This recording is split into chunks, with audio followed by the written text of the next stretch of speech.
Hola buena gente de la Tierra, acá Ariel Contreras Esquivel, sean bienvenidos a esta nueva sección de mi canal a la que he dado en llamar En Conversaciones.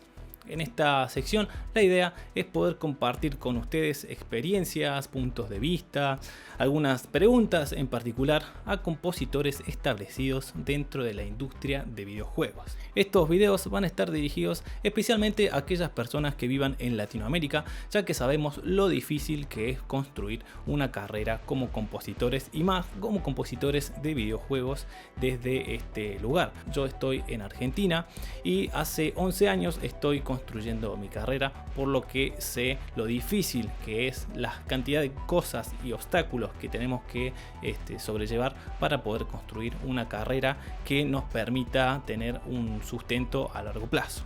Entonces, para esta sección voy a estar invitando a compositores establecidos que pueden ser de países como Estados Unidos, Canadá o demás, como también a compositores de Latinoamérica que han podido desarrollar una carrera exitosa para ver cómo hicieron, cómo se convirtieron en compositores, cómo llegaron a donde están, cuál fue su camino, cuáles fueron sus decisiones, cuáles fueron sus aciertos, cuáles fueron sus errores y ver a partir de todas estas experiencias qué podemos sacar nosotros y qué podemos aprender para llevarla a nuestras propias carreras. Así que sin más vueltas los voy a dejar hoy con nuestro primer invitado especial. Él es Will Roger. Él es famosamente conocido ya por su trabajo en Mortal Kombat, en algunos videojuegos de Star Wars y el recientemente lanzado y con muchísimo éxito Helldivers 2. Así que bueno, sin darle mucha más vuelta, vamos a la entrevista con nuestro primer invitado de esta sección, Will Roger.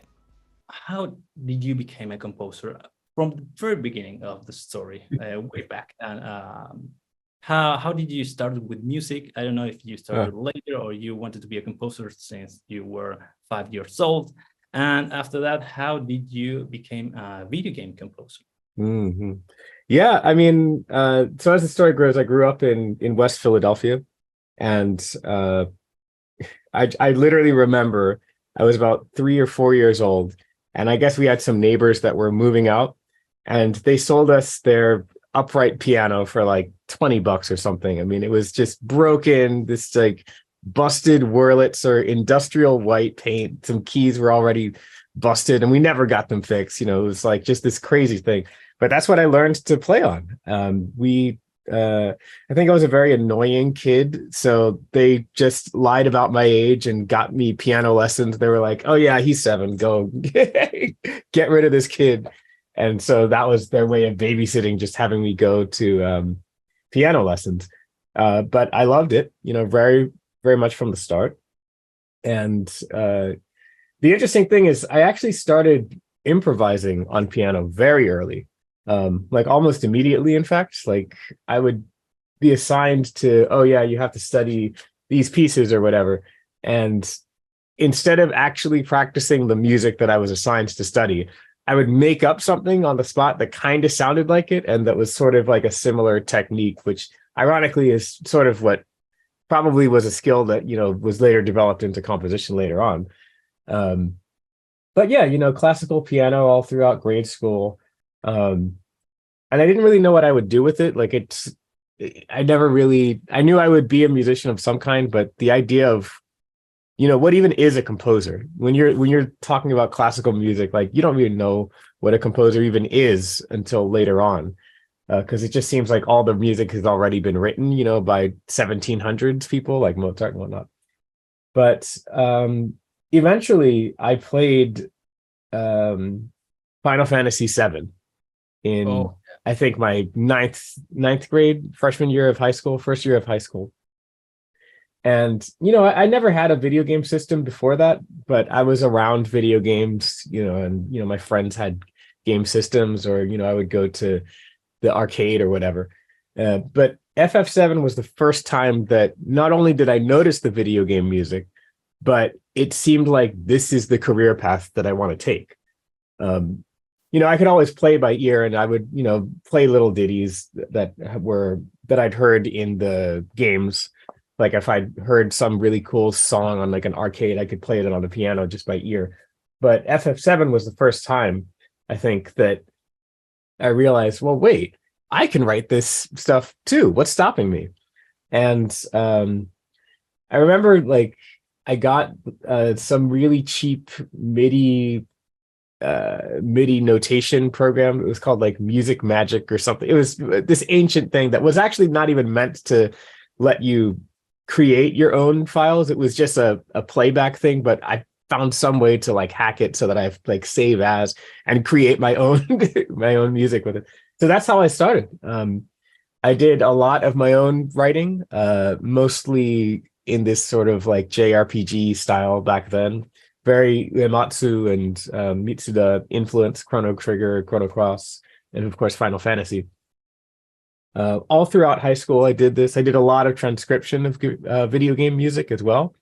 Like I would hear the music in the game that I liked, and then I would record it on like a cassette tape, which is, this is like, we're talking 1998 here. So yeah, record it on a cassette tape and then play the cassette back and then painstakingly create a MIDI file, just figuring out note by note what the music was. And that's really what taught me composition in the first place. As time went on, my taste kind of changed and I got more into gradually more into the orchestral side of things.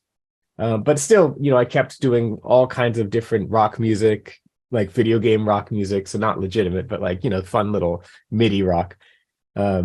And little MIDI electronic, basically every style I could possibly try, I would do. But more and more learning how to do the more legitimate orchestral stuff. I got into Hitoshi Sakamoto's music with Final Fantasy Tactics. And of course, some film composers started to get into the mix. I really loved Danny Elfman. Kind of rediscovered John Williams and Michael Giacchino, who at the time was doing video game music. And that's really what I was focused on, was like his Medal of Honor scores were a huge influence, especially. And during the same time, I was also on the internet a lot. So I would find these indie game projects. Again, this is like, we're talking 2001 at this point, not even. So this is long before indie games were even a thing. It was more of like the doujin culture, as they call it in Japan, which is like, yeah, we're just kind of sort of making a game, just for fun. None of that ever went anywhere, of course. It was like nothing ever got finished because, again, it's very difficult to finish an indie game, as many have discovered the hard way.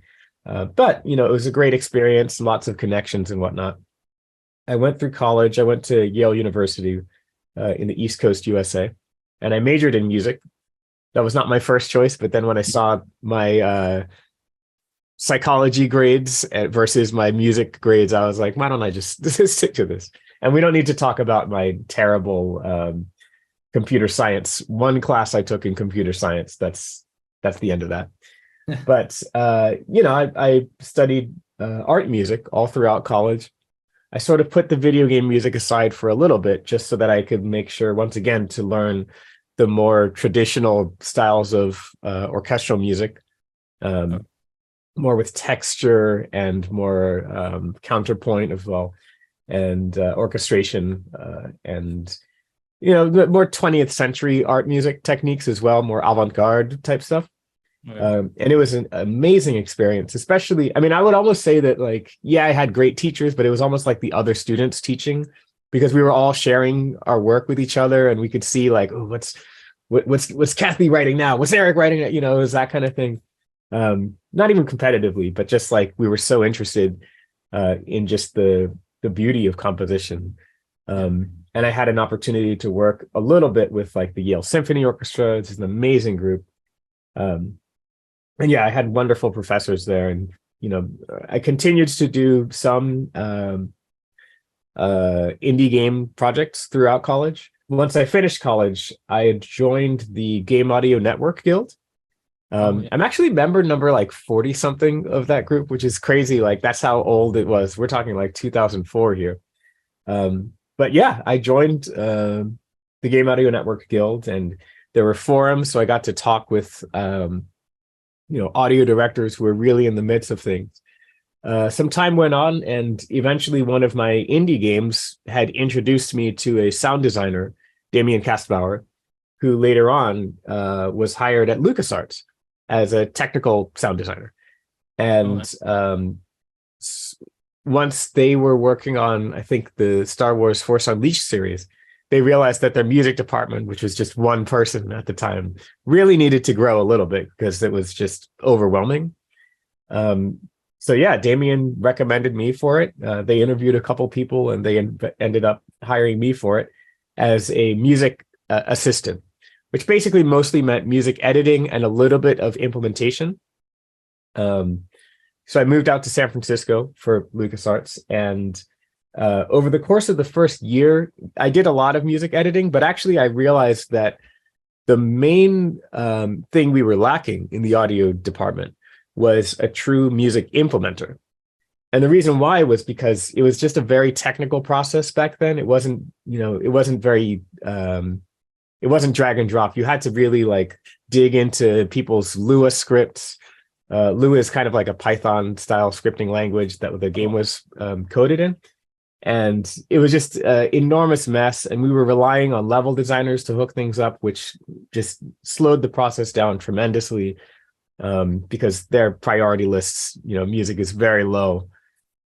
So eventually I said, well, they're offering this Python class for free. So why don't I just take that? Python and Lua can't be too different, right? So I did. And I ended up doing much more on the implementation side, especially on the DLC for Force Unleashed and on Force Unleashed 2. And that kind of set me on this path, as at least within the audio team, being known as like, okay, well, Will is going to be doing a lot of technical stuff, which was great. I got to, when we switched over from our custom tool to Wise, I had a few weeks head start on everyone else to learn Wise, to learn Unreal Engine as well. So it was great to sort of be that resource for the team. And I think that sort of helped with kind of increasing my reputation there as not just like, oh, here's Will, the assistant, but like, oh, here's Will who actually knows what the hell he's doing. As far as composition goes, it's kind of an interesting story. Many times I was told, you're not, this is not a composition gig. This is, music editing and assistance, right? Like, we have our composers. So if all you want to do is write music, then this might not be the job for you. But I still wanted the experience in the industry. So I took the job, but, obviously, inevitably, I did want to write music for games eventually. And I'd overheard my boss and the music supervisor were talking in the hallway about, oh, we need another composer for Star Wars: The Old Republic. Our deadlines have changed, and, what are we going to do? And they're throwing out names. And I'm just thinking like, well, I'm right here. I write music, and it's free. You're already paying me. So why not? So that very night I went home and I wrote a demo piece and kind of forced them to listen to it the next day. And long story short, I ended up writing about an hour of music for the Old Republic over the next several months. And it was also my first time working with a live, like, professional orchestra, which is an incredible experience. It was very daunting. I made almost every mistake you could possibly make. But, it was a great learning experience that sort of set the stage for later on. And after that, I was given more of a supervisor role on the Monkey Island series. So they'd already done Monkey Island remake, the first one, and they were going to remake the second Monkey Island game, LeChuck's Revenge, which was a monstrous undertaking. I mean, the first game had maybe 30 minutes of music, if that, perhaps less. And everything was room-based, so you just go into this room, it changes the music. You go to that room, change the music. The second one had the most complicated music implementation in the history of gaming for a long time. It had all kinds of different layers. It was doing things like, this piece is at measure 15, but you're trying to go to a new piece, so you have to play the specific measure 15 transition so that the melody perfectly ends itself and then goes into this next. I mean, it was just this enormous undertaking. And they graciously handed that off to me. They were like, here, you figure it out, but you have like half the time, half the budget. And yeah, it was ridiculously difficult. And I promised myself after that game that I'd never work that hard on a video game ever again. But we did it. And it was a great experience because it taught me how to work with a ridiculously low budget, but like stretch it out across an entire game.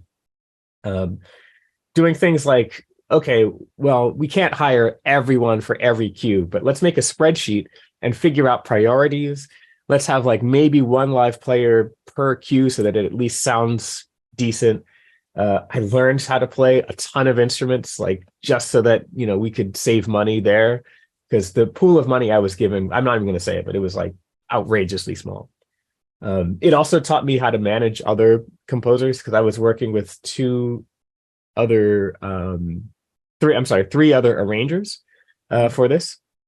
Andrew Aversa, Jeff Ball, and Dan Reynolds, and sort of just managing their work and, you know, quality control type stuff, and just helping them out as best I could. So yeah, it was a great experience. My first time sort of being a supervisor, figuring out the implementation. Like, you know, they used MIDI for the original games, but I had to figure out, how do we do this with live instruments? And also it has to work on Xbox, PlayStation, iPhone, you know, all of this. So yeah, that was an incredible learning experience. Then fast forward, and my final project at LucasArts was Star Wars First Assault, which unfortunately was a canceled, unreleased game, but it was a multiplayer shooter, first-person shooter for Xbox Live and PlayStation Network. And this was almost the exact opposite. I would estimate that we had 100 times the budget for this game that we did for Monkey. And I'm not even exaggerating. Now that I'm thinking about it in my head, it was about 100 times the budget. It's like a combination of the hard work. Yeah, I guess. Yeah, but I mean, that also came with its, you know, its own issues, right? More money, more problems, right? Like now, I had been thinking small. I'm like, okay, how do I stretch this up? But now it's like, all right, well, you have an entire orchestra, and you have to figure out, okay, well, every single second that you spend at the studio costs $5. Every second, like if you speak this sentence right here that I'm saying right now, every second, $5. That's how much an orchestra costs. And how do you handle that? So I had to assemble my composition like team, you know, my orchestrator and conductor and contractors, and work with them throughout the process. And, you know, the stakes were extremely high. So I'm working directly with the game director, Tim Longo. It was a daunting project, just because, not only because it was Star Wars, but also because they wanted a different kind of sound for the Rebel faction. It was always Imperials versus Rebels, but instead of the Rebels being the heroic romantic stuff you hear in the movies, we decided to have it be like halfway between Star Wars and Firefly, the TV show. Greg Edmondson's brilliant score for Firefly. So the idea was like, you're a ragtag guerrilla group. I used a lot of world instruments. I downsized the size of the orchestra. There's no trumpets, there's no horns, you know, there's no high woodwinds, but it's a lot of lower instruments and world instruments, and world rhythms as well, and more soloistic, to sort of give this vibe of, okay, here's a full galaxy full of rebels from all over. It's very diverse, and we wanted a different sound for it. So that was an incredible experience. I mean, I think it's some of the best music I'd ever written. Unfortunately, no one will ever hear it because the game never came out, but it was a great opportunity to sort of like peek into the future, I guess, and see like, well, this is what it's like to work on a very big game, on something that's like very high budget. But then the Disney buyout happened, LucasArts shut down, and you know, I was kind of on my own. And how do you start your career again? Thankfully, I'd made a lot of connections while I was at LucasArts. And so, you know, I kind of asked around, and eventually I was hired by Crystal Dynamics to score the Lara Croft Temple of Osiris, which is like a Tomb Raider game. Yeah. And I mean, I put everything I possibly could into that. And as well as before that, I was hired by a fellow LucasArts coworker to do some work for Kabam. They did mobile phone games. And once again, like everything I possibly could, I would put into these games, part because I, you know, just really wanted them to sound good just for their own benefit, but also, you know, like everything you do is almost like a demo for the next project, right?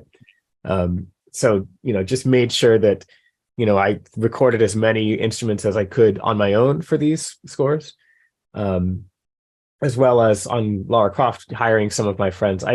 The budget for that was $0. So it was all just out of pocket. What can I afford?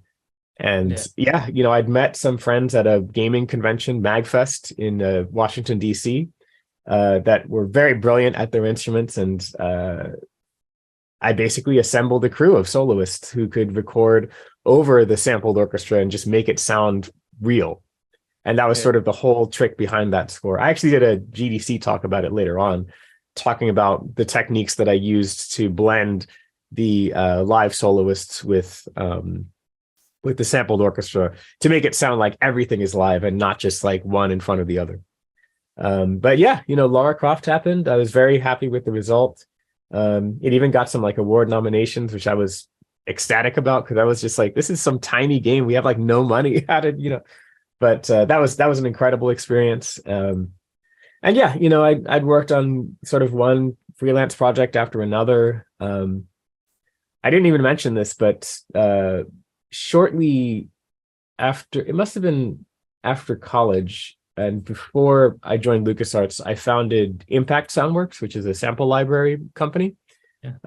Literally all it was I had this piece of scrap metal, and I wanted to use it as an actual instrument, like a real legitimate detailed percussion sample library for myself, for some of the indie film work I was doing.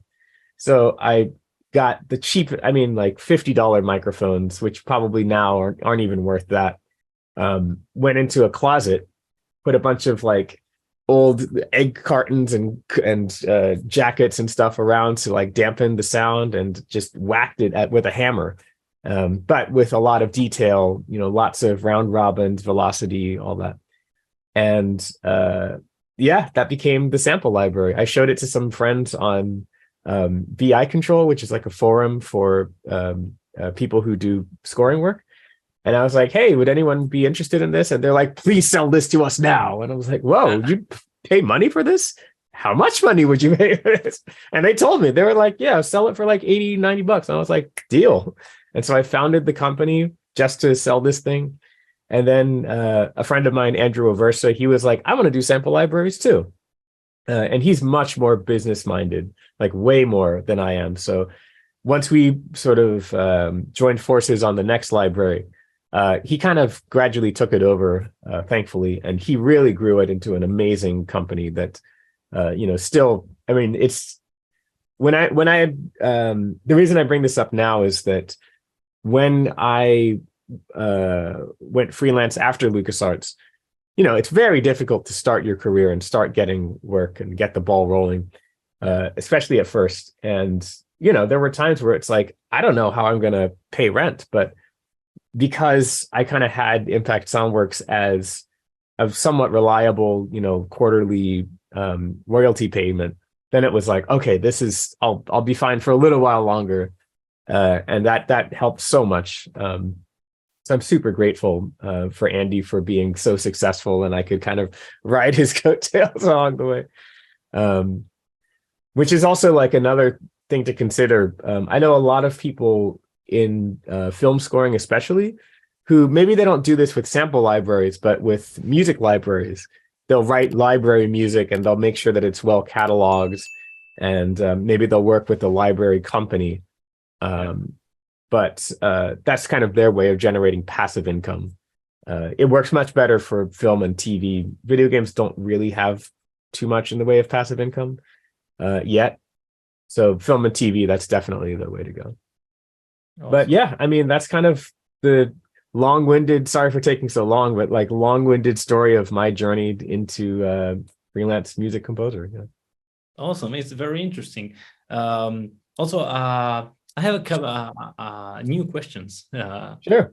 for this story, because you said that after college you started with LucasArts, right? As a sound designer, is that right? No, it was a music assistant. You said something about making sound design, or Well, so that was Impact Soundworks where I was. That was before. Yeah, that was before. Yeah, Oh, I never really worked as sound design. oh, okay. I like mixed a little bit there. I Oh thought you no, were studying like a sound designer, and after that you went to music assistant. no, no, no, no. Oh, okay, okay. No, the Well, sound designers were like way above me in terms of like company rank. You know, a music assistant was about as low as it gets. oh, okay, gotcha. Because when you said the word sound design or something, instantly related that with some paths for careers for composers who start as a sound designer in the Hmm. hopes of a future where the company needs some music, and they say, hey, I can also make some music, because well, you know, there are more positions for sound designers in companies than for composers. So it's like, hey, go there, True. Yeah. get a position for sound designing, and then hopefully Yeah. You know, music. it's kind of funny. I mean, I think that maybe in the 90s and 2000s that path was possible, but I mean, realistically, it's so expensive. Like being a sound designer is incredibly expensive because you have to buy, you know, your microphones that are specific for sound design. There's sound design libraries that you'll probably have to buy that are specific for sound design, and it's just so expensive to like waltz into that as like a gateway for music, which is even more expensive because now we have our libraries and we have our and it's just like and not even only the money, but there's also the time to master the craft, and then also just the energy to master the craft. I mean, you know, game companies, I think, actively weed out people who say they want to do sound design, but they really just want to do music. They're not really interested in that person. They want to hire people who specifically want to do sound design. And in fact, it's even more detailed now because we're starting to see the position called technical sound designer. Yeah. And now they're even splitting it there because they're like, well, we don't want to hire a tech sound designer who really just wants to do like asset, like sound design creation. We want someone who will entirely focus on the technology, who maybe has a different skill set, maybe knows a little bit of like programming and that kind of thing. That's who we want. So I think I mean, it's true that there are many, many more positions open for sound design than there are for music. There's almost none for music, actually, because it's mostly done with freelancers as a contract basis.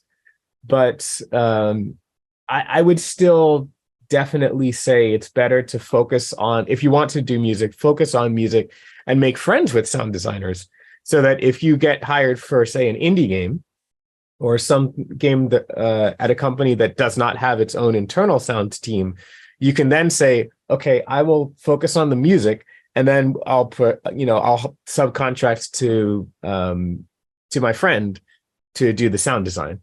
And then vice versa can happen as well. They can say, oh, well, I'll do the sound design, but then I'll, you know, recommend my friend for music. That's literally how I've made it through the whole industry is just focusing on what I wanted to do, and then just having a network of friends who were in more lucrative positions.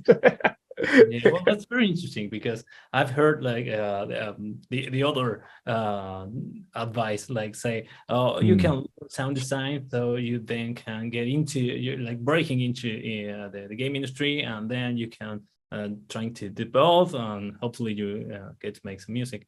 You saying this other point of view is very interesting because Hmm. enriches Yeah, yeah. it's more enriches the perspectives on how you can build your career, how you can make it into the video game industry. So that's excellent. Actually, at some point of my career, because I wanted to move out to any first world country, it was like, how can I do that? And some people recommended me like, okay, but why you don't start like making sound design, and you can hire a company and you can move out, because it's like Hmm. out is really hard from here if you don't have a citizenship or you don't have a lot of money to pay Hmm. for the visas and everything, and I don't know, covering all of your needs for a while. That's a lot of money. It was like more than 3 people in the industry recommended me that. I didn't do that. I kept with music because it was like, okay, I have to start another career now again and see if that works, because what if it doesn't happen? And it's a lot of effort, a lot of work. You have to learn a wide range of new skills. It's like and I still have to learn. Well, I mean, we're learning all the time, right? Like studying and learning new, I don't know, techniques or whatever, new styles of music. And it's like technology is evolving all the time.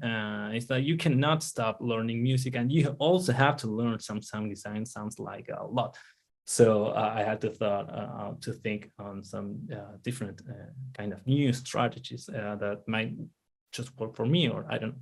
But that's very interesting of you to say that. Yeah, I mean, I will say that, you know, I was always privileged to live in the United States. I was born here, and so I never really needed to worry about you know, moving to a foreign country. And so yeah, I mean, from that perspective, I can see the advantage kind of maybe like starting with like a sound design internship maybe, and trying to get in that way. But at the same time, just looking more towards the future of like, well, where do you go from that after that internship or contract position is up? Plus, I mean, I'm not sure that too many companies would, like, it's very difficult to bring in a sound designer or really any employee from a different country. I don't know exactly what the process is with like the visa, work visa, but I think you have to sort of prove that this is the only person that we can hire, and we can't hire someone who's from America, which is much easier to do when it's like a audio lead or senior sound design position. But for someone who's entry level, who's just starting out, it's very difficult, I think, to pull that off.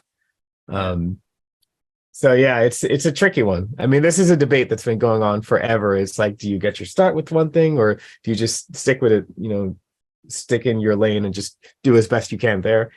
I personally argue this side, you know, sticking, if all you want to do is music, then definitely, you know, check out sound design. Look at, you know, there's tons of free stuff on YouTube, and there's also the Game Developers Conference Vault. So you can look at the other positions that are there for sure. You know, look at sound design. Dialogue is becoming huge now. There's dialogue supervisors and dialogue editors and dialogue implementers, because people talk so much in video games these days. I mean, my goodness, God of War. But that's becoming huge as well. And you might find something that you actually like even better. Because the truth is, you might love music, but maybe you don't necessarily want to write music for a living. You might want to do something that's like, okay, well, this skill set, because I do music, this will give me a head start on dialogue editing, sound design, or whatever. But I want to keep music as my own thing so that I can write in my own style. And, you know, you have to be, if you want to be very precious about it, that might be the right way to go for a lot of people. If you're writing music for someone else, then there's so much more rejection than you could possibly imagine. And so much more like someone else and their terrible opinion, but you just have to do it because like you're writing for them. And like, you know, I know people who have accomplished quite a lot actually in the game music composition, but they specifically said recently, you know what, not going to do it. And so they just decided to go on their own and just be independent artists instead of trying to write specifically for games or film, because of exactly that. Like they want to do their own thing. So that's another question that you can ask yourself is, and maybe the way to answer this is to work on smaller indie titles or like game jams, and just see how you feel working with other people who have more power to influence the music than you do, and see how you feel about that. And if you're okay with it, then, you know, you have what it takes. But if not, then, you know, maybe keeping music for yourself and developing as an artist is potentially a better way. I know a lot of sound designers who've done that actually. And the great thing about that is that because sound design is an easier job to get initially, and it can be very steady, lucrative, very stable, as opposed to music, which is absolute freaking chaos. They're able to fund their own artistry much more than we are. And so they have giant walls, modular synthesizer, all kinds of cool gadgets and stuff that they can use and, to their heart's content as their artist itself. So yeah, it's another thing to consider. There's no one singular path into it. Absolutely. Well, as I told you before the recording, we are discovering new paths from Latin America, right? It's like how it is to build a career as a game composer from here. We don't know yet because it's just starting to happen. So a lot of new ideas and perspective in video game development is happening here right now. So more ways to do new stuff and new technology. So it's like an endless path. Generally speaking, for all composers. So it's very interesting. When you were saying this about making music for someone else, or this other thing of making music because of art, I was thinking, how's that for you? Well, I mean, in my case, I do prefer, despite my many complaints and getting angry at clients and stuff like that, I do prefer working for for someone else. I love writing for franchises, and I love writing for original IP pretty equally. I mean, it's just a part of the difficulty, really, is that you do have to deal with revision. Sometimes the revisions end up making the music actually better than what you would have thought of once you kind of dive in and you try your best. And it's almost like that's the skill, is figuring out maybe the client will tell you something that's like very surprising, and you're just like, what are you talking about? But, okay. And then you get back to writing, and then you end up with something that's even better than what you had before. Sometimes it's not that, and you just have to just deal with it and realize that there'll always be more music to write, so it's not the end of the world. But yeah, I mean, in my case, I don't really see myself writing an independent album anytime soon. I just don't even really have any desire to do so. I write a lot of dumb little like 20-second joke songs, but that's just like jokes between me and my friends and stuff. But other than that, I really enjoy scoring right now. Awesome. And so that's kind of my path. Yeah. Also, like you're developing the voice you want for yourself, doing that, right? I mean, I think the other interesting thing is that every score, you have to satisfy a couple different things. You have to satisfy the client and give them what they want. You have to satisfy the players and sort of guess at what they want. And then you also have to satisfy yourself. And I think that as the years go on, it seems like every year I have some new thing that fascinates me musically, some new thing that's like, oh, I want to try this. I want to try this. And I'll find some way to put that into a score. And we just kind of go from there.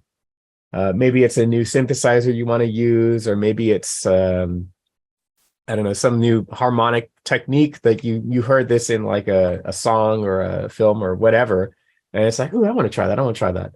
And so there's always going to be little pieces of yourself, little pieces of artistry that you're finding some excuse to use in the score. So that's kind of why I don't have this, like, I know some people have this burning desire to like, I got to get away from scoring and do my album and stuff. But that's sort of why I don't, is that it just seems like every score I do, there's some technique or some strategy that's new that I really want to try out. So I've never really had that desire. Yeah, that's awesome. I mean, I really hear you, because I enjoy scoring, like you say. At the same time, the artistic artistry, the part of the art. Sorry, English is so hard sometimes.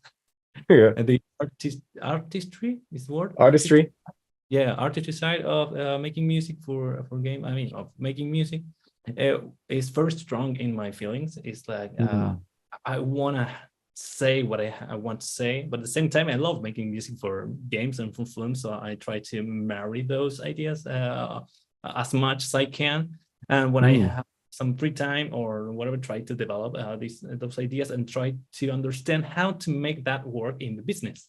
So I have a good marriage for my whole life with those ideas, and that was like one of the main things that kept me out of starting a sound design path for my music career, because I thought that all the time I would use studying sound design and practicing it, I would not be get any better in music. Maybe yeah, technique. Of course, you can learn from everything to improve your musicality or whatever. But it's like I will not be like filling all my my skill tree like an RPG game, because I be doing something else and trying to get to achieve something that I don't want. It's like energy in the wrong place. So I thought, and I had so much music that I wanted to make. So I ended up like just writing music even for myself or for the kind of game I wanted to get hired for. I want to get there, and I want to get my own voice. And I think I worries it, and I'm trying to experiment with that when I'm not in a project, or even when I'm in a project. It's like just going to dinner and coming back to the studio. I keep writing music. Yeah, that was the main thing that was in my head, saying you better don't do sound design now or maybe and never. So yeah, it's very interesting what you're saying. And about this technology side of the industry happening right now, and these paths of getting into the video game industry, what's your opinion about having to live in LA or spending some, I don't know, years in LA to break into game industry, or in a third world country? I mean, considering all these new technologies for communications, for working remotely, what is your like perspective on all of that? Yeah, I mean, I've never had to live in Los Angeles, thank God. And so I've been able to, survive on going from Philadelphia to San Francisco and now Seattle. I think that Los Angeles does have a certain number of opportunities that are sort of LA exclusive, but the secret that's sort of this is about to be slightly controversial what I'll say, but like one of the secrets about Los Angeles that people don't really talk about enough is that even when someone is like first starting out there, maybe they're moving over fresh from college, they have like no credits or whatever, they're just like, I want to be a film composer. It's extraordinarily expensive, and the only people who can do it are like their family is already pretty rich, which is, I'm not supposed to say that, but like that's generally speaking, that's the case. They're already pretty rich. They're probably already from America, so they don't have to worry about visa, and they can just move to LA, become music assistants for film composers, which happens quite a lot, or especially television. And they work extremely hard. I mean, like, preposterous numbers of hours per week, and they get paid almost nothing, like just not enough to survive. But they have their family kind of paying their rent or like giving them loans and stuff. That's sort of the dirty secret of how LA actually works, which is sort of probably why most people that you talk to come from like a higher income bracket than normal. That tends to happen in film and TV composition, and I imagine in games as well. So that's kind of the unfortunate reality. We didn't. I mean, my parents, they're awesome, so I'm not going to try to speak ill of or anything. But I I was definitely not going to move to Los Angeles without a solid. I definitely was not that that level of wealth. Um, so that's sort of a reality. But I think that especially now that we're in the internet era, there's definitely lots of opportunities to network online. There's definitely lots of opportunities to just reach out to people, all of the different social media. And there's, I like to think that the Game Audio Network Guild is a good resource for this. I think we can do a lot better. And I've been trying to figure out how do we reach out internationally to make sure that we're not just so America centric. America is almost like the easy mode. It's like the easiest possible way. But what happens if you're from Argentina or if you're from, Western China or something like that, where it's not super easy to make the connections? How do we facilitate that? And so that's kind of been my project the last several years, is figuring out how actually do we do this? If you need help with that, let me know. Well, I mean, we are for sure. Yeah.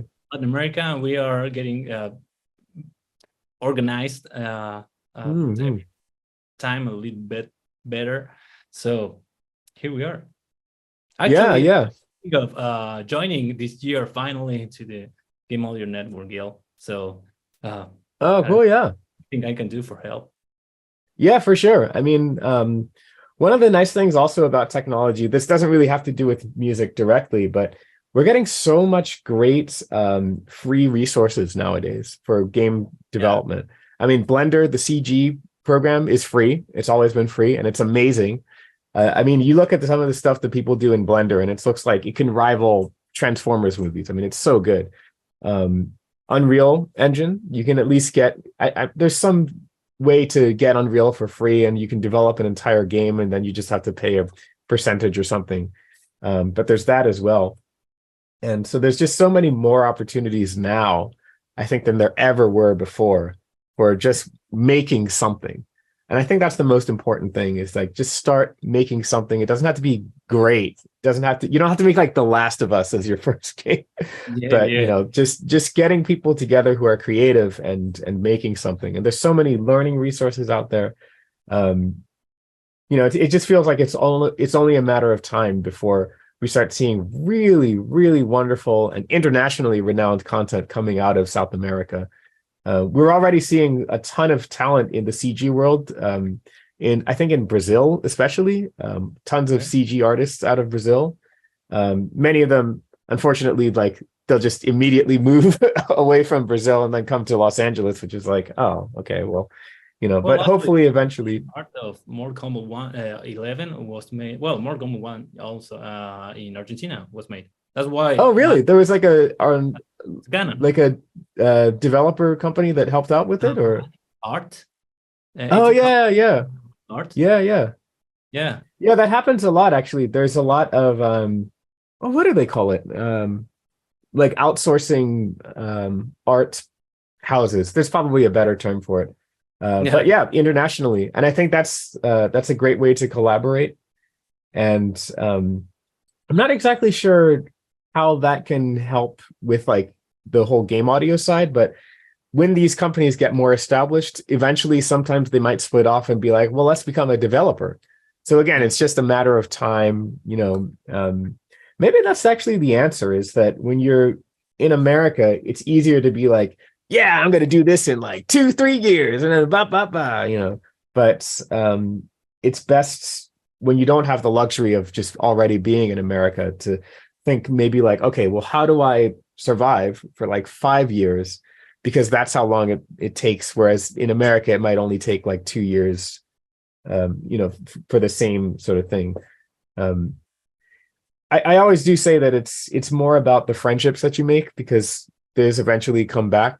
Which is also another reason why I say, if you want to do music, stick to music and then befriend really good sound designers, so that you can hire each other. Because looking at the big picture of, several years into the future, I think is a much better way to go than just thinking in terms of like, I need a gig right now, right now. It just always pays off much better. So there's something that I found lately in different composers. It's like, well, first of all, like the composer career in video games sometimes sounds like the hardest career in video games of all. And it's like a niche of a niche of a niche. I mean, to be a composer, it's like no company will hire you in-house, and you will be on your own your whole career. It's like just 0.001% that you will get hired as an in-house composer, right? Yeah. So I've read some experiences from well-established composers saying that after they got established, the wheel was rolling and everything, they got like a 2-year period, a 1-year period of no gigs. Like they had to do something else instead of writing music for a project. So this is like a double question: is that if you have ever had that kind of experience, despite of when you started your career, that you have to solve how to pay your food and stuff. And the other one is if you have any kind of tips, or if you have seen someone else in that situation, and how that composer solved that and could get through it. Yeah, it's very scary. I mean, you know, I've befriended a lot of composers who I think are incredible.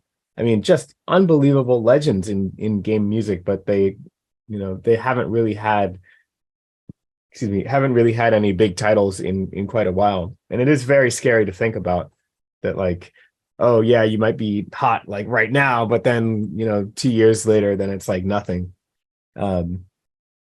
And I mean, I think once again, it's more about keeping and maintaining friendships and relationships so that that doesn't happen, quite as much.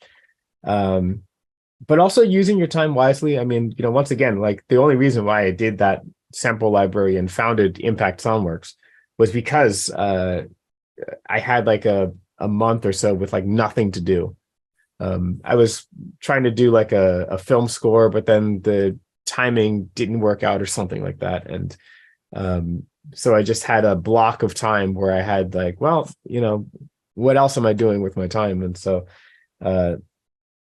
finding something to do to fill the gap. I actually didn't mention this, but like once I finished at LucasArts, it did take quite a while for me to really get, back on my feet. I knew once they laid off the entire company, I knew for a fact that I personally would be the last person to have any kind of gainful employment, like the very last person. So I knew that like the programmers like already had something lined up, and artists as well. Design a little tough, and then the rest of audio would get gigs long before me. And I was unfortunately absolutely correct. That was like exactly how it happened. But through the years, at the time, I actually did have a side project where I was writing. I mentioned that I write some joke songs and stuff, but sometimes, at least back then, I was writing more actual songs. Like, I was just very influenced by anime at the time. And so I decided, well, why don't I put all this together and make an actual anime album? So I did. It's not. Oh yeah, here it is. No, it's not. Never mind. Well, it's somewhere over there. But yeah, an actual album CD of anime inspired music. It's original music, but it's like sort of in styles like Yoko Kanno and Joe Hisaishi. And is it online? Yeah, it is. I mean, it's like so silly, but like here it is. Sorry. It's very silly, but I just thought it was like just a fun thing to do. Can you see that camera? Awesome. Yeah. There it is. Camera. Whatever. Yeah, that's nice. I don't know how cameras work, apparently. Whatever. It's anyway, so that's And yeah, it was just a fun little project to, put together like 12, 13 songs that I had written over the years. And, I just finished, I had a lot of like, oh, this is just verse chorus. So I like developed them into full songs and, got some friends to record on it. And other friends to help with like the mix and, some very talented artist friends to do like the cover art and whatnot. And yeah, I put it out there. It's so different from what I normally write. So I don't usually like advertise this, but it's kind of helped my career later on. We'll talk about it more in about a month at Anime Expo, but it did lead to something which I'm very happy about, and in fact is what I'm working on right now, in addition to Mortal Kombat and Star Wars and all this kind of stuff. Oh, well, I'm hyped. So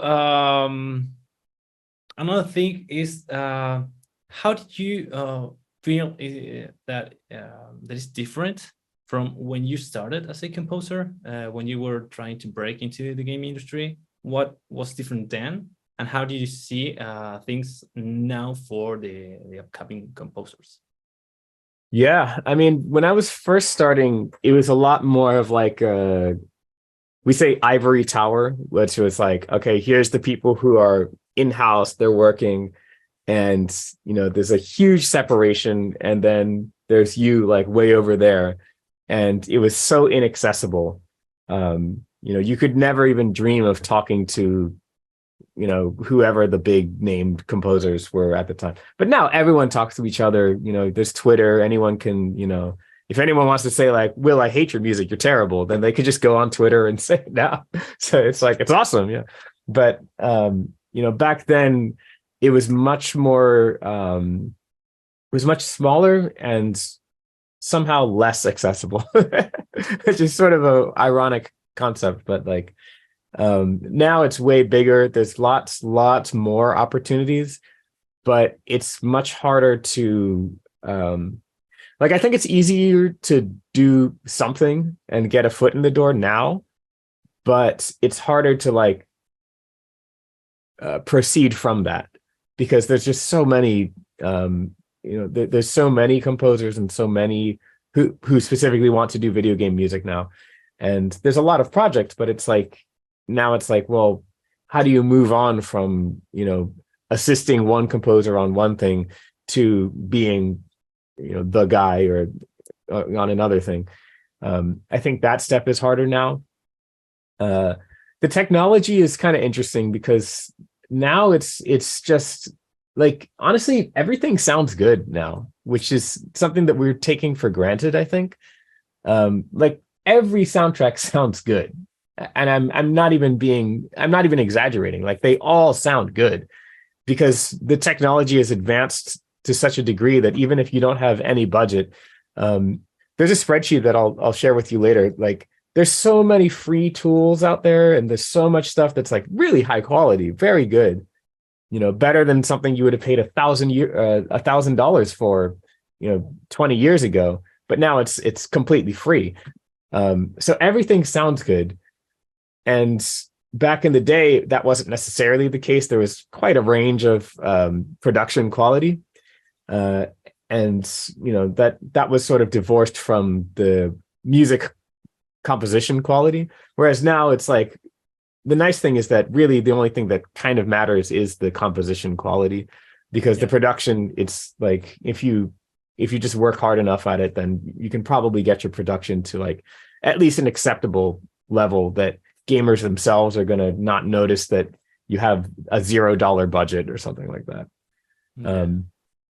I think another interesting thing is that there's definitely a vibe for every single game console generation. Like in PlayStation 2 era, which is around when I first started, it was like an advanced PS1, Super Nintendo. So people were still kind of experimenting and throwing weird stuff at the wall and seeing what sticks. So you got stuff like, Katamari, and then you got stuff like Shadow of the Colossus, and there were, two wildly different scores because they were just like, let's do our thing. But in the PlayStation 3 era, we started to have a push for more legitimacy.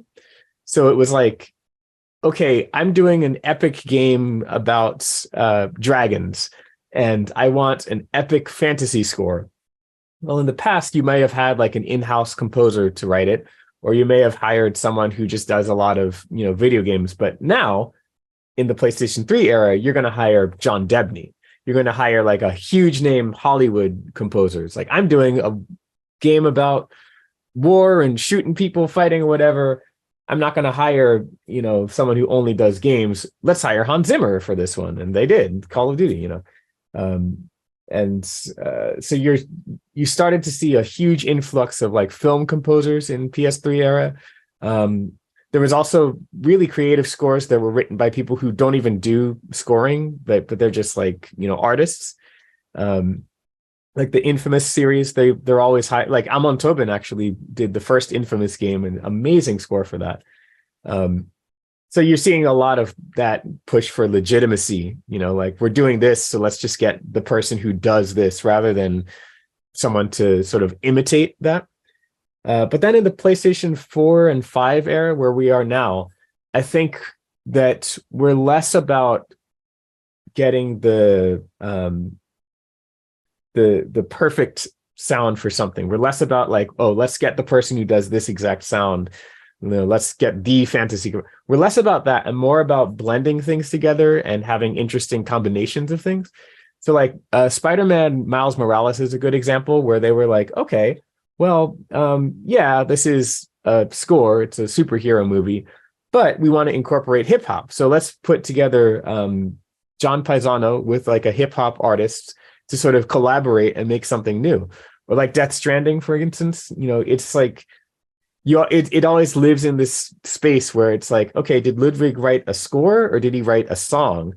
And it's sort of both, So there's like an end to that purity. The purity scores are now considered a little bit on the boring side, and we want to hear something that's a more interesting and novel blend of, at least two different things.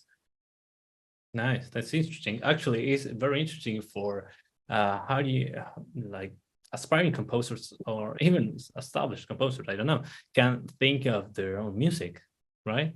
Because it's like, okay, maybe I'm just getting absorbed by my own ideas, but if I look at this, I need to be more open-minded, right? Let things happen. So awesome. A few short questions before we move on to the next part. I am trying not to having you busy with my questions for way too long. You just let me know if you are saying, hey, I have to run in a few minutes. But I'll try to be, I don't know the word, sorry, like tight or whatever. Okay, so what's the best and the worst advice you got in your career? I don't know. I think I've heard that question before, and I don't really have an answer. I mean, I'll tell you the funniest advice I've ever gotten. I love that. When I was so I had an amazing composition professor in college. Well, I actually had a couple of them, but one that I considered like the main one that I work with. And we're still friends. No, don't worry. I've actually gone back a couple times to talk to his class because he's amazing. He's a great teacher. But he used to always kind of speak in riddles, and it would be like a week of me trying to figure out like the hell did he mean by that? And then the night before, I would figure out. I'm like, oh, that's it. And then I'd revise my piece, and then he'd come back with like another riddle for me to solve. I'm like, oh my gosh, you're killing me, dude.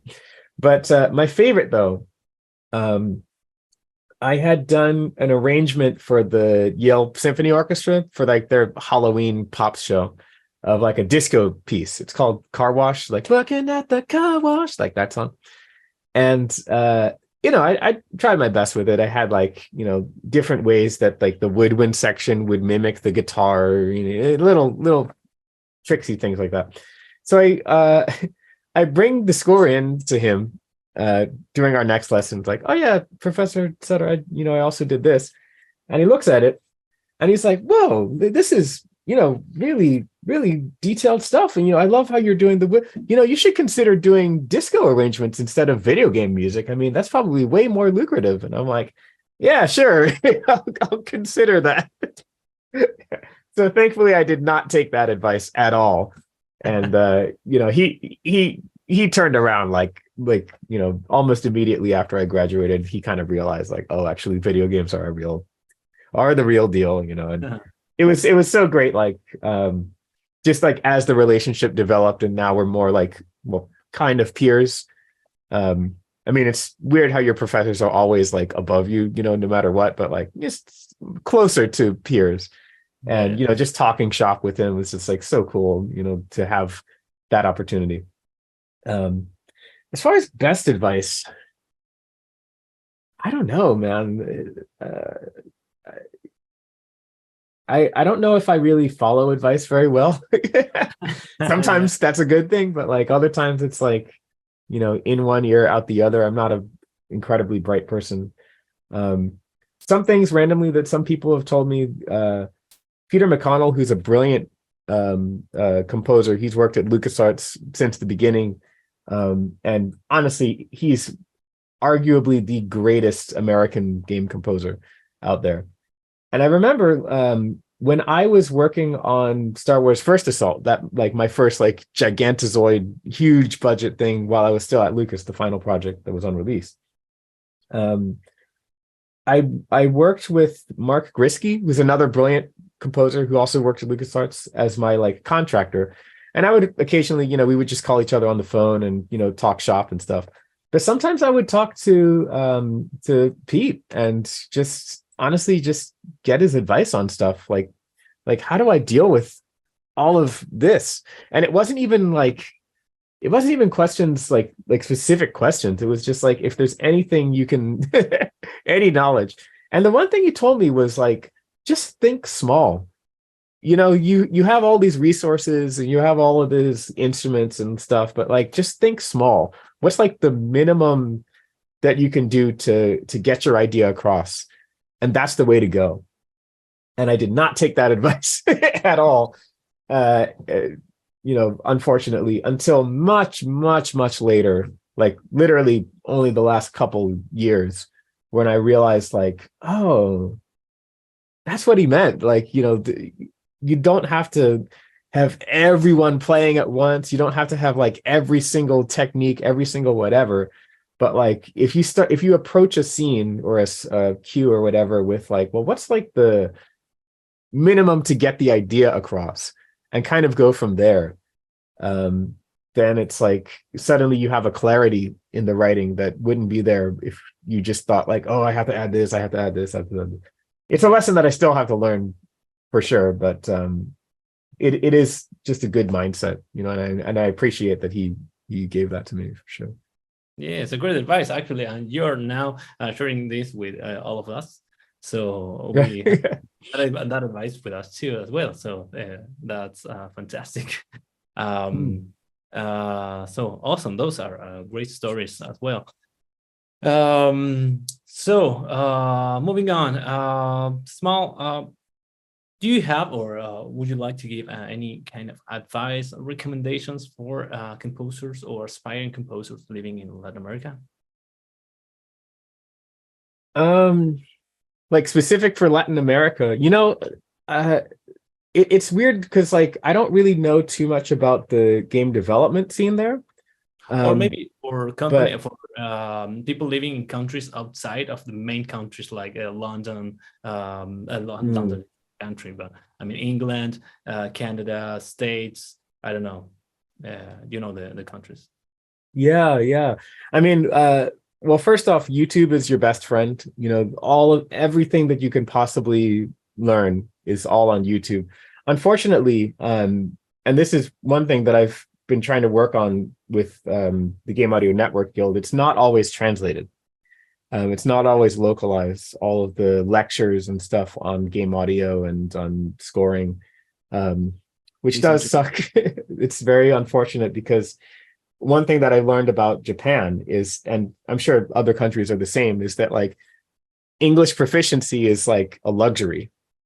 You know, like being good enough at English to be able to watch like a, I don't know, a lecture on game audio means that you probably had to have you know, rich enough upbringing that you were able to afford classes, you were able to afford, probably you would have needed to afford like to study abroad and things like that, which is not feasible for most people.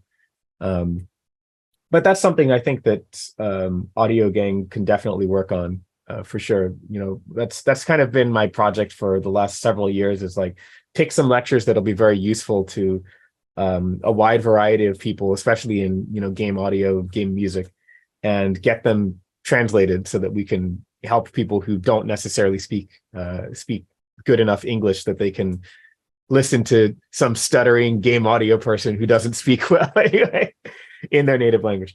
But yeah, you know, YouTube and keeping up with game trends, you know, Twitter, Twitch streaming honestly is also a great one, like just to see what's going on, what games people are into, and you know, what the trends are. You know, I don't like, one of the unfortunate things about Twitter kind of taking over is that there isn't really a central hub for game audio discussion anymore. We used to have a forum. The Game Audio Network Guild had a forum, and then there was also like there were a couple of different like web forums as well. I know VI Control is still around, so that's another option. Yeah, I think they have a Discord. Do they really? Yeah, Discord is another great one. You know, Yeah, Discord it's community. like the forums for nowadays, right? Yeah, Discord is kind of the huge one. That's scary to me that VI Control has a Discord. I don't know why. Something about like that combination of things is like, maybe I'm not sure. But hey, you know, if you know, I don't know. We'll see. Hopefully they behave themselves. But yeah, VI Control, KVR, VST is another great one for learning production stuff. I mean, there's so much knowledge to be shared around.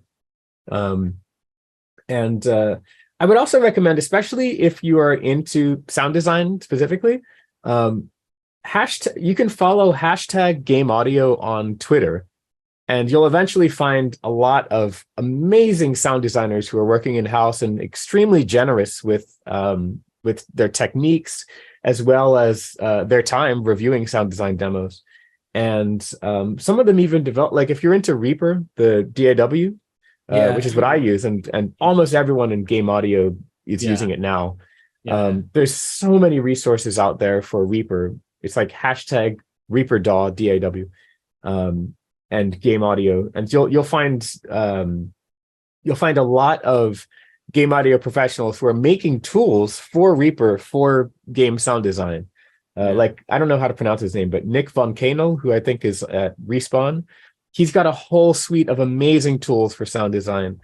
I know Aaron Brown, Ash Reed, so many other folks on this game audio. I call it the game audio Twitter sphere, but you know, you'll just eventually find all these people who do amazing work, and they're super generous with their tips and tricks and software even. So it's definitely worth checking out on Twitter too. Awesome, that's great. Well, let's move on to our next stage on this conversation. Now, I personally would love to talk about Mortal Kombat 11. I'm actually playing right now with my girlfriend. Oh yeah. I'm a huge Mortal Kombat fan. Oh yeah. Yeah, since when I was a child. I don't know why my mom allowed me to play that game, because I was like, I don't know, 8 or 9, and it was like blood and whatever. And I collected all the magazines with the fatalities, all the special moves. I cut it and added to my own book so I can have my favorite characters and whatever. Wow, yeah. And now, actually, when I met you last year, when I came back, I told my friends, "Hey, I met the composer from Mortal Kombat." And I was like, "Hey, dude!" That was like a special. anecdote for me. So from that perspective, I want to know more about Mortal Kombat 11 and your work there. So how did you get involved on that project? Yeah, very good question. It goes back really far, actually, surprisingly. So I did the Lara Croft score, and then I was invited to do a Game Developers Conference GDC lecture about the score, but specifically the lecture was called AAA Virtual Orchestration on an Indie Budget. Basically, how to stretch out, a tiny budget, which wasn't really a budget at all. It was just me paying for everything, and make it sound like a high budget production. Well, it turned out that Rich Carl, who's the audio director at NetherRealm, actually saw that lecture. He was in the room. And so, fast forward a couple years, and I just finished the Call of Duty score. And while I was working on it and finishing it, I realized that a lot of the sound designers from NetherRealm, the Mortal Kombat studio, actually came from Sledgehammer, and vice versa. They just kept like tossing sound designers back and forth. It was so weird. They're just poaching from each other. And so I got one of the Call of Duty people to introduce me to Rich, the sound designer or the audio director at NetherRealm.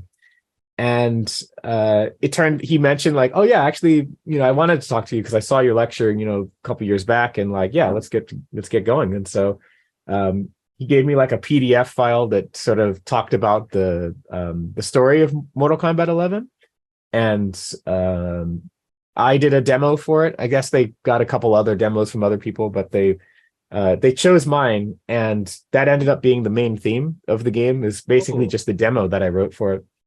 You'll see this pretty often, actually, like pretty frequently. The demo, if you're asked to do a demo and you get hired, then that demo just becomes the theme of the game.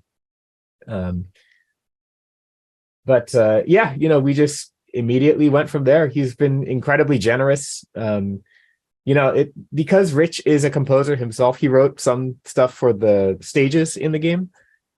He's very accepting of interesting and challenging new musical ideas. It's very different from Call of Duty, where, in Call of Duty, they're like, you kind of have to walk this very fine line between like what you want to do and what the client wants. And in World War II's case, it was like, well, it has to sound historical, but it also has to sound modern. And so it was just like every single note was like a painful decision. Like, what do I do? What do I do? And like a billion revisions and stuff. But Mortal Kombat, like they were just like, cool, just give us, just write cool stuff. As long as it sounds neat and it sounds vicious, then it's probably right. Awesome. How much time did you spend making that demo? Making the demo? I have no idea. Can I find out? I have it like right here. I'm sure. I don't think that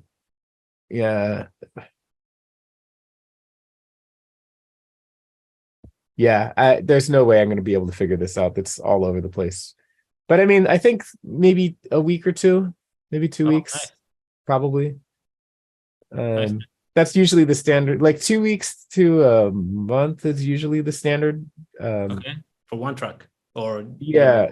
Well, is that true? I feel like, I mean, it varies. Sometimes they're like, oh, we need a demo in the next like 7 to 10 days. Okay. But usually it's not any less than that, because if it is, then like they wouldn't bother asking you to demo at all, Okay, good. Yeah. But I think maybe 2 weeks, something like that. Nice. Good to know. I mean, for aspiring composers or all these people, it's like, oh, how much time should I spend writing this demo, right? Because probably you might think of, oh, okay, I must have it for tonight, so I can send it. I think I had a question about that and just forgot. I mean, that has happened too, like with Old Republic, it was like, but that was me imposing my own, like, all right, if I don't do this now, then they'll hire someone else kind of thing. Yeah.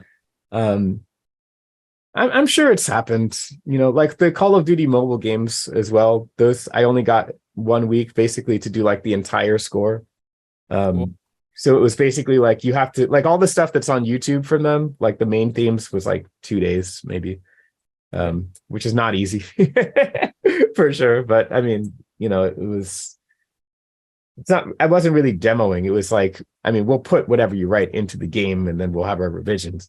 It was just a very short timeline. Oh, yeah, gotcha. But have you ever had an experience where, I don't know, a company is interesting or open for demos, but they don't want you to write a demo, but send something from your portfolio, but maybe you don't have that style of music, but you can make that. Yeah, I mean, very frequently, sometimes I don't think I've ever been hired for something like this, but yeah, sometimes because I work with an agency. I have an agent at Gorfain Schwartz, and they're fantastic. And sometimes they'll be like, "Hey, are you interested in this?" And they'll kind of briefly summarize what the game is, and like, if you're interested, then send us some demo material. Just a couple tracks that are like this or whatever, and I'll just look through. I mean, I've written a lot of music, so I don't think I've ever been stumped by it. Usually there's something, but it might be kind of old, and I just decide like, do I want to spend time kind of revising this so that it sounds a little bit more modern, or do I just send it and whatever happens? So yeah, that happens too sometimes, but I don't know. It's a little bit of a crapshoot. Yeah, definitely. Now that you mentioned the agency, do you think getting an agency is a must when you're in like after you started your career, or when you think that is like something that must happen in your career, or if it is important for everyone or just for some cases? So the thing to remember is that well, two things. One, agents work for you, but they are selective with whom they work for.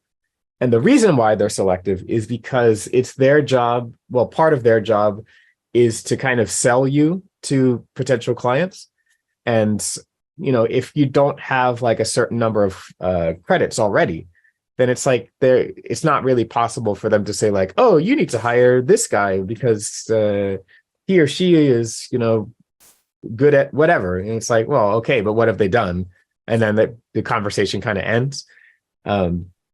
So like, I would say that, I mean, you can honestly, the old wisdom is like, don't look for an agent, they'll find you, which is actually exactly what happened with me. I mean, I didn't have an agent leading up all the way until I did Call of Duty.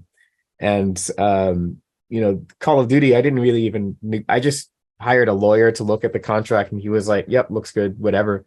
And that was that. I didn't have an agent when I signed for that.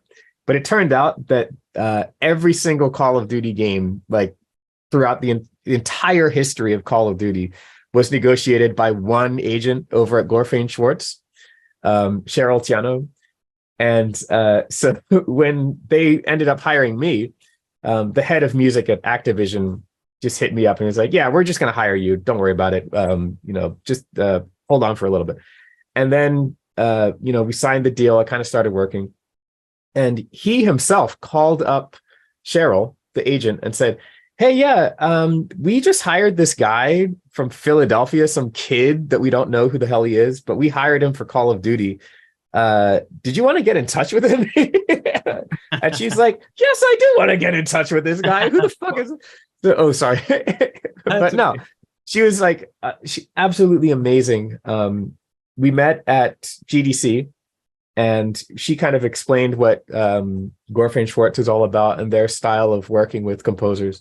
And I had been on my own for so long that I didn't really necessarily want an agent, but the way she explained it, about how it's like, it's not only like, oh yeah, we'll get you a better deal than you could otherwise, and we'll kind of get you an upward momentum in terms of compensation and all that, but also just like career direction and like just helping while you're working on the gig to make sure that things are in line. Like if this, I think this happens more in film than in games, but like if things ever kind of go sour with a client, they can help to facilitate making things go right. They've helped me with, this is going to sound weird, but like there've been some gigs that I've had to turn down. Some of them more heartbreaking than others. And I just wanted to make sure that I turned it down in like the nicest way humanly possible. And they've helped tremendously with that as well. What a crazy problem to have, right? But you know, these things happen. But yeah, I'm super grateful. It's been helpful for like introducing me to other people that I really wouldn't have had access to otherwise. But again, you know, if it weren't for Cheryl kind of reaching out to me, I probably still wouldn't have an agent even now. And I would definitely be missing out. So I wouldn't recommend like immediately being like, I need an agent right this second, until you've established enough that it's like, okay, well, maybe this can help a little bit. You know, I'll shop around. I'll see who's interested. Okay, nice. Thank you. So getting back to Mortal Kombat 11. Yeah. Mortal Kombat 10 has, I mean, when you got into Mortal Kombat 1, there was a Mortal Kombat 10, there was music, there was a style, there was a development in story, aesthetics, so on. So how was your approach, and what did you do different, and what did you like retain from the Mortal Kombat 10, if there was something? Yeah, I mean, honestly, I didn't really take too much from MK9 or 10. I had played those through the whole story, and I loved them. But 11 just, honestly, it just looked so different from 9 and 10 that it didn't feel like visually, it just looked so different. And it had this much more superhero style to it that 10 didn't really have. 10 was more about, for me, 10 was all about like, let's explore Outworld in way more detail than we've ever seen it before and show it as like a functional society. So it didn't really feel like I needed to look at that one. Instead, I actually looked at Mortal Kombat 2 as my main inspiration. Nice. And MK2 is when Dan Forden, you know, he had an upgraded sound chip for both the arcade and the home versions. So he could do much more orchestral sounding stuff than MK1. And that was my main inspiration, I think. That and I mean, you know, I did a lot of studying of like Taiko performances. I would do transcriptions of like, you know, live Taiko just to get a sense of like, this is what the rhythm should sound like. And I figured something out with harmony as well. I'm not really sure. Like, I know that there's a lot of electronic elements in MK11, and I don't know where that comes from. I honestly, I'm sure I was inspired by something, but I genuinely forget what it was. It was like 5 years ago. Oh, yeah. But when in the creative process for you, did they told you something? Did they guide you on what kind of music in I mean, thinking of the other Mortal Kombat games? Did they give you kind of instructions, guides, or they told just do Nope. whatever you do? Not at all. Literally all that Rich told me was like, make it aggressive, try to have some nice dynamic range, use the octatonic mode whenever you feel like it, because apparently that's just what Mortal Kombat sounds like, is octatonic mode and anger, and just kind of have fun with it. You know, all of the cutscenes, they did have temp tracks, you know, like pieces of music that they kind of just threw in to help with like editing. It was like all RoboCop. For some reason, they just kept using, everything was just RoboCop music. I don't know why. RoboCop and like Conan the Barbarian. But they literally told me, just ignore this. Don't worry about it. Just do your own thing, whatever you feel like. Nice. Which was great. It was great to be able to look at a scene and just freely think of like, oh, what would be, you know, an interesting thing to put in here, and just go with that. Okay, and how do you work this relationship between all this cinematic story part of the game and the game, the actual gameplay? Well, actually, I didn't write any of the music for the stages. any of Oh, the actual gameplay music. That was 5 different composers, including Dan Forden, the original MK composer, and Rich, my audio director. okay. Um, Sorry, not knowing. I uh, thought you wrote all the music. no. There's way too much. So I never, And I also did Mortal Kombat at the same time as Star Wars Vader Immortal. Oh, nice. Um, so like, yeah, I don't know what it is with these two, but like, doing these 2 games at exactly the same time. The same thing happened with Mortal Kombat 1 and the new Star Wars Outlaws, but thankfully I'm done with MK1. So I don't have to worry about that anymore. But it's like light side, dark side, like fighting each other for my time. Yeah. Awesome. So it sounded like a dream project. It's like, this is this huge franchise that you might love. Yeah, So make your own music and feel free, and we'll yeah. be happy with you. So awesome. Congratulations for that. Thank you. And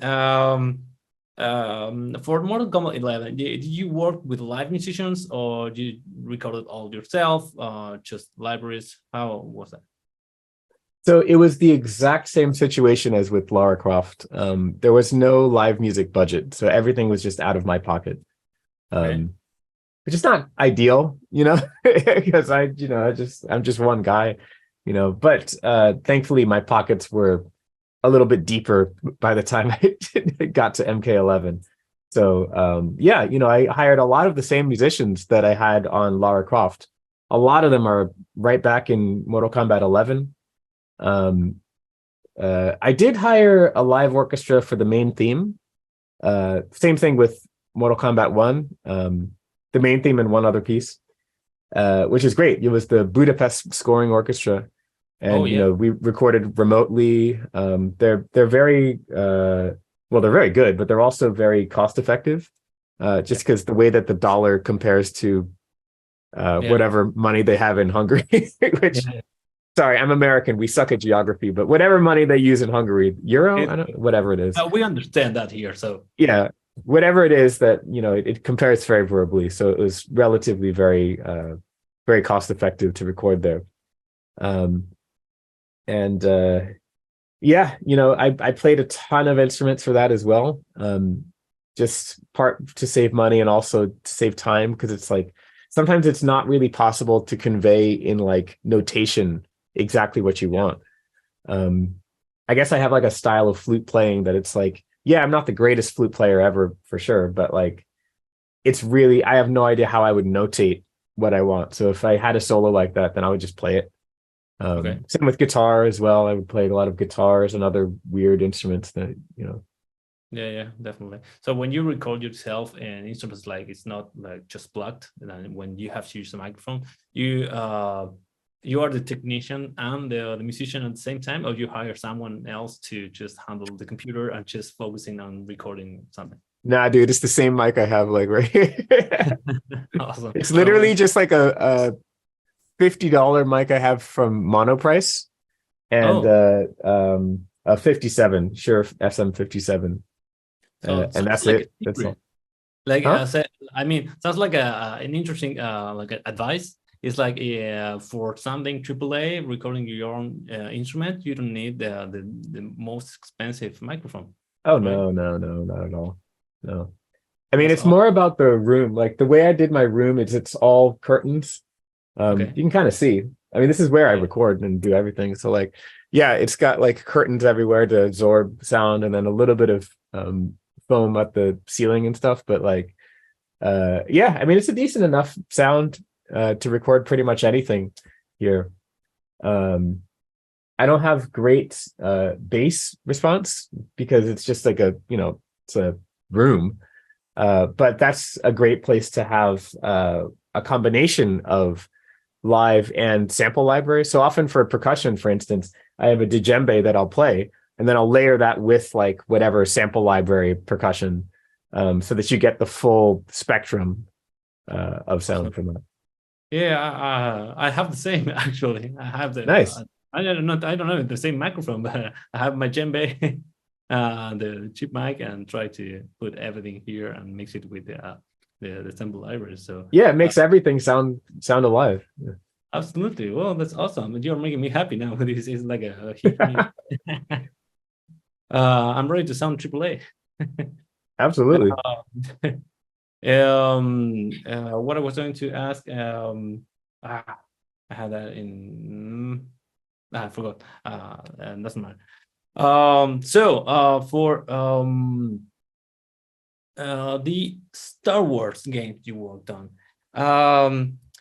how was your experience working on those games? I mean, it's a big worldwide explosive franchise with the John Williams everywhere and all the stories, all the films, all of this background. It's like fans everywhere. How was the experience working on a Star Wars game? You know, I'm really lucky that not only do I get to work on these, but I think just about every Star Wars game I've ever worked on has always, because of the story or the setting, has always allowed for a little bit of deviation from the standard John Williams sound. So like the Old Republic, because we had 5 composers and because it's a different era entirely from what you see in the films, there was actually quite a lot of freedom to try new things. There's like I did a lot of like jazzy kind of stuff for Nar Shaddaa, the planet. Nice. As well as more traditional, like, oh, this has to sound exactly like Star Wars for, Tatooine. But even then, there's some things that I put in that you would not expect from a Star Wars film, which is really cool. Like kind of designy things. I think I played like guitar in an unusual way, like scraping the strings with a piece of wood or something. And then on Star Wars First Assault, once again, it was like, hey, do whatever, like it just has to kind of connect to Star Wars, especially for the Imperial faction. And then for the Rebels, it was much more open to expressing just the story rather than having it, this has to sound exactly like Star Wars. Vader Immortal is much closer to the original Star Wars sound. But that was actually that was kind of my decision to do that. And I think I made the right call there because just the setting, it just made sense for this to be like the ultimate VR Star Wars fantasy. Like, how do I do that? It didn't really make as much sense to incorporate too much like synthesizer or design sounds. Aside from one scene in the middle of it where it's like a flashback and it was just like an interesting opportunity to use some synth and Slavic vocals and whatnot. But otherwise, it was more straightforward. And then finally on Outlaws, which is the new Star Wars game, at that point, like after I finished Vader Immortal, I actually kind of said, all right, I'm very grateful for all these Star Wars scores, but I kind of don't want to do it anymore. I turned down a lot of different really great projects that they would have asked me to do, like, please give us the exact John Williams sound. I feel terrible because it's like these are projects that some composers would just kill to do, but I just felt like I kind of want to move on from being like the bargain basement John Williams discount composer. But then Outlaws happened, and they came to me once again and they asked for a demo and all that. And the way I approached it was I said, okay, this is Star Wars, but this is what I'm interested in. And maybe this is actually good advice for people who are at a certain level in their career. It's like, I didn't write the music that I thought that the developers wanted to hear, like, at all. I just wrote what I wanted to write. Like, I wrote a demo that represented like, okay, if I have to live with this for like 2 years, then this is the kind of stuff that I want to do. And it was cool. Like, they gave me 2 things to do. It was like, give us a main theme for the character and then do like a fake interactive score for like this gameplay segment. And yeah, I just did what I thought would be cool to hear in like a stealth game like this. And it had quite a range of like, this does not sound like Star Wars at all. And then like, okay, this is getting to be like very traditional Star Wars. And I kind of had a little system of like, I think, and you kind of hear this in the gameplay demo that they put out. It's like, when it's more stealthy and more scoundrelly, then it's like, okay, this is my own thing that doesn't sound at all like Star Wars. But then as it gets to more epic things like the space flight and all that kind of stuff, then it's like, okay, yeah, now it's a great opportunity to bring in that Star Wars vibe. So that's kind of how I approached it, is like, making sure that it has a pretty wide range of different sounds, rather than being like just exactly like the John Williams originals. Oh, that's really interesting. I mean, now I'm hyped to listen to the whole score of the game. Also, when you were working on this game, I mean, these ideas of Star Wars coming from John Williams, did you ever thought of maybe instead of getting all the inspiration the Star Wars sound from John Williams, but from the new series like Mandalorian? It's like a brand new like identity, very close to Star Wars, but it's pretty new, and at the same time it's very strong. So it's like a new era for Star Wars and stuff. So did you thought on something related to that, or? Yeah, I mean, I'm probably not supposed to say too much about it just yet, but I will say that I love The Mandalorian, both the show and the music especially. I watched all of Mandalorian and all of Andor, and all of Boba Fett. I haven't seen what is it, Obi-Wan? Is that the last one? Yeah, I haven't seen that one yet. Aside from the first episode, and they all have great music. But for this, I think that my music is a little closer to the John Williams sound than each of those. Intentionally so. Like, I think that they specifically were like, we want to do our own thing. It doesn't necessarily have to sound like what I think. Actually, ironically, Mandalorian I think is the closest to the Williams sound. But yeah. Then he definitely does his own, Ludwig thing, which is amazing. I love his use of hip hop and electronics. So he definitely does his own thing, but he also has moments that are very John Williams. Yeah. And this, it's kind of the same. I don't think my music is quite as extroverted as The Mandalorian, for specific reasons, like having to do with the setting. And I think we take more opportunities to get that like classic Williams sound than Mandalorian does. But otherwise, yeah, in a way, they're kind of similar. I'm not really, I mean, we from the very start, we wanted to make sure that we are a separate entity from Mandalorian. And so it's been a kind of a challenge figuring out like, okay, well, what things can we avoid to not sound like that, but also what can we add to have our own thing?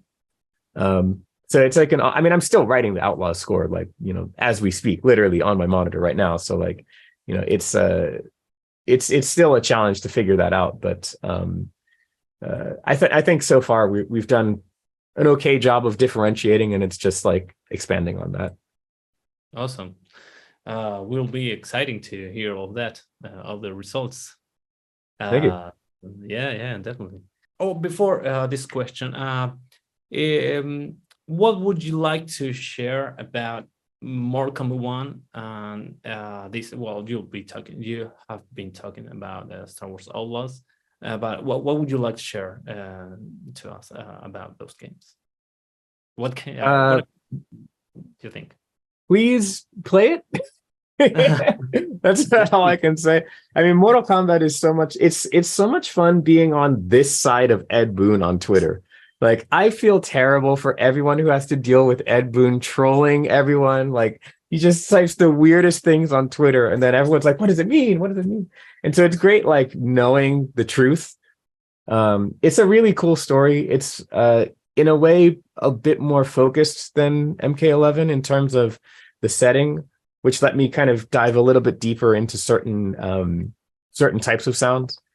Unfortunately, I don't think that I can say what that actually means. But as more of the game gets revealed, it should become clear. This time around, actually, my main inspiration was Mortal Kombat 1. The original Mortal Kombat game, arcade, first one. I hate that they call it MK1, man. It's so confusing. But like, yeah, the original, maybe it's a spoiler or something you cannot say. No, he's like, I didn't know it would be called this at all. I'm like, why did you? I literally don't know why. I mean, all he's saying is that it's a reboot of the universe or whatever. But it's like, You didn't have to. We have 3 games called Mortal Kombat right now. We have 3 Mortal Kombats. Yeah. The first one, Mortal Kombat 9, which is just called Mortal Kombat, and now this. So it's At like, least it's 9, right? It's like say again? is the 9 is in the name? The 9? No, it's not. It's just called Mortal Kombat. Oh, you're right. Damn. Yeah. Whoa, I didn't realize that. It's very confusing. But at least this one has the number, the one. Oh yeah, we got the number. Like MKI. Yeah. But yeah, I mean for this one, I looked back to, kind of more of the visceral aggression from the original Mortal Kombat game. And as well, like the Mortal Kombat movie, I think it had a big influence on my Mortal Kombat 11 style as well. Which one? But the original Mortal Kombat film. Okay. George Clinton did the soundtrack for it. Yeah. But yeah, I don't know. It's tough to say without giving out spoiler. You know what? I'll say this. Screw it. There's much more world music this time, and Okay. I've had a great opportunity to really dive in. If you know what the word diegetic music means, it's like music that's actually playing in the Yeah. world. So like maybe you're in a restaurant and there's like, a little band playing. Yeah. Yeah, I got to write that, and it was a lot of fun, working with world musicians and writing kind of in these sort of made up world music styles, but really diving deep into like Chinese musical instruments and, the style of melodic writing and, just things like that. So that's much deeper this time, I think, than in any project I've ever done. Awesome. And so, yeah, I really had a lot of fun working with that. That's awesome. Well, maybe when this conversation comes out, the game is already released or something. Hopefully, yeah. Still, it's the other feeling is like if we were going alive. So, going live. Yeah. So. That's fantastic. I mean, I'm always thinking that I'm talking with the more composer. My friends say, I've been having a conversation in video that would be released with the composer of Mortal Kombat 11 and Mortal Kombat 1 to my friends, and they would say, "Yo, dude," again. So I'm so happy. Is there anything that you would like or love to do for the music of, I don't know, Mortal Kombat 11, or maybe for the Call of Duty, or some of the Star Wars games that you would love to write but you couldn't, or something you would love to make music for but you couldn't? Do you mean like a score that I'd already finished, and are there things that I wanted to write for it but they didn't let me, or the games you worked on? If there was something that you would love to make music for, or there was a piece of music you would like to write, but you couldn't because of deadlines, or because they didn't want to put music to that, and you said, I would love to put some music to that.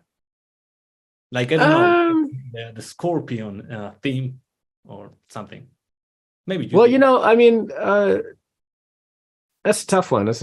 Like, I had those kinds of regrets on the Old Republic, actually.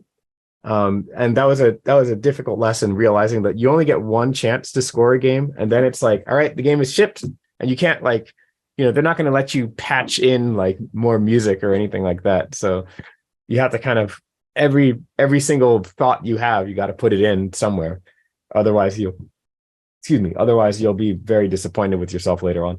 So yeah, I mean, I don't think I have any regrets like that necessarily. With Call of Duty, part of the reason why I took on the Call of Duty mobile gigs was that there were still some ideas that I had that I felt like it was just a little bit too restrictive for me to actually do this in the console game.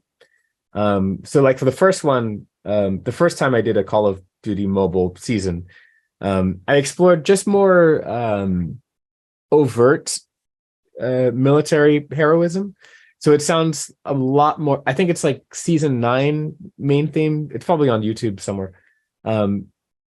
It's a lot more close to the Medal of Honor influence that I had, the Michael Giacchino kind of style. Much more overtly like military tragedy, heroic. And then they asked me again later on for the 2 years ago, I think, season, something like that. It's called In Deep Water. And for that one, they were like, oh, actually, we want kind of like a hybrid score. And I was like, perfect. So I hired a friend of mine who worked on all of the Transformers movies. His name is John Ashaloo. He's a brilliant synthesist and musical sound designer. And I hired him to do like half the pieces, and then I did the other half, like the main theme and like one of the, I guess there's 2 main themes for all of these. And yeah, we kind of collaborated a little bit, and it was just a great way to work with, you know, I obviously work with a lot of synthesizer stuff, but he's like the real deal. So it was a lot of fun to work with that. I couldn't really use overt synthesis in Call of Duty World War II, obviously because, you know, the World War II setting, it just didn't make too much sense. But this time I could kind of go all out and do interesting musical sound design with it. And that was a lot of fun. So I think like, I mean, Mortal Kombat, I don't really, they just let me do whatever, you know. I don't think I have any regrets from that, because all of the weird ideas I had, I just, you know, did it. And if there were times when they said like, yeah, okay, sure. But then they would like mute certain things in the actual game because I deliver in stems. And, or maybe they would be like, you wrote a action bit for this, but actually we'll just have it be all sound design. But all of that is in the soundtrack album. So I don't have to, you know, I don't have any regrets with that either. Okay, well, that's perfect. Awesome. Well, this is the last one that I was forgetting. What's your favorite piece of your own that you like the most, or that was the most challenging, or maybe both? That's such a difficult question, because it's like, hey, which one of your kids do you love the most? Please write on this paper, which one of your kids?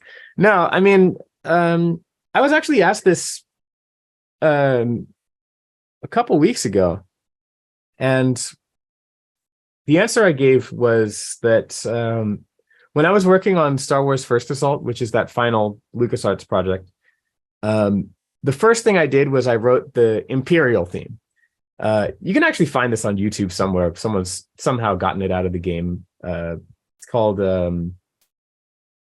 what is it called? Might of the Empire, I think. You can look that up. And it's like basically very John Williams Episode 3 sounding. It has my own melody, but it also has the Imperial March melody, but in a major key, because it's sort of like, this is from the perspective of the soldiers. Yeah, we're Imperials. We're like awesome. We're, you know, protecting the world and all that kind of stuff. That's what they think.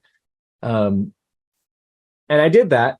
And, you know, the project lead loved it. He was like, this is great. This is awesome. Now do one for the rebels. But the more I saw about how like gritty and realistic we were being with this game, the more it didn't seem appropriate to have some like big bravado kind of thing for the rebels. It was like, that just doesn't make sense. And I was like losing sleep over it. I was like, I can't figure out what the heck to do with the rebel faction after I've already written this thing for the Imperials. And one night, it was like 2 a.m. and I'm in bed, and I kind of just like rolled over from bed and like grabbed a guitar. It's too far for me to demonstrate, but I just played like the most simple guitar riff that you've ever heard. Just literally, I don't think you can hear this, but just like this simple, I can't actually even play the guitar.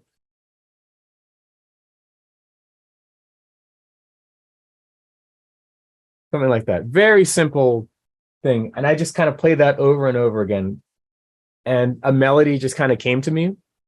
And it just felt so appropriate for this idea. It's almost like, you know, Star Wars has always been kind of like an allegory for like the Vietnam War.